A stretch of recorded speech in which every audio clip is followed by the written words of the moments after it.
ठाकरेंनी दुसऱ्याला शहाणपणा शिकवताना विचार करावा। मुख्यमंत्री देवेंद्र फडणवीसांनी हा टोला लगावलाय। ठाकरेंनी 600 कोटींचा कोविड निधी कुजवला। मुख्यमंत्री असताना ठाकरेंनी हा कोविड निधी कुजवला। मुख्यमंत्री देवेंद्र फडणवीस यांच्याकडून हा धक्कादायक खुलासा करण्यात आलाय।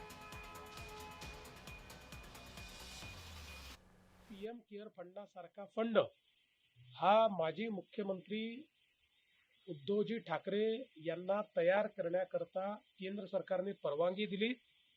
कोविड करता तो तयार झाला। 600 कोटी रुपये त्या फंडात आले। एक नवा पैसा देखील ते खर्च करू शकले नाहीत।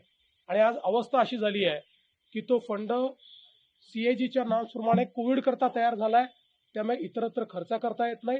त्यामुळे आता त्याच्या नेमकं काय करायचं या संदर्भात आमच्यासमोर प्रश्न आहे। त्यामुळे 600 कोटी रुपये आपल्या फंडात असताना, लोकांनी ते दिलेले असताना आणि लोक पटापटा मरत असताना एक नवा पैसा जे खर्च करू शकत नाही, त्यांनी कोणाला किती शहाणपण शिकवावं हे देखील ठरवलं पाहिजे।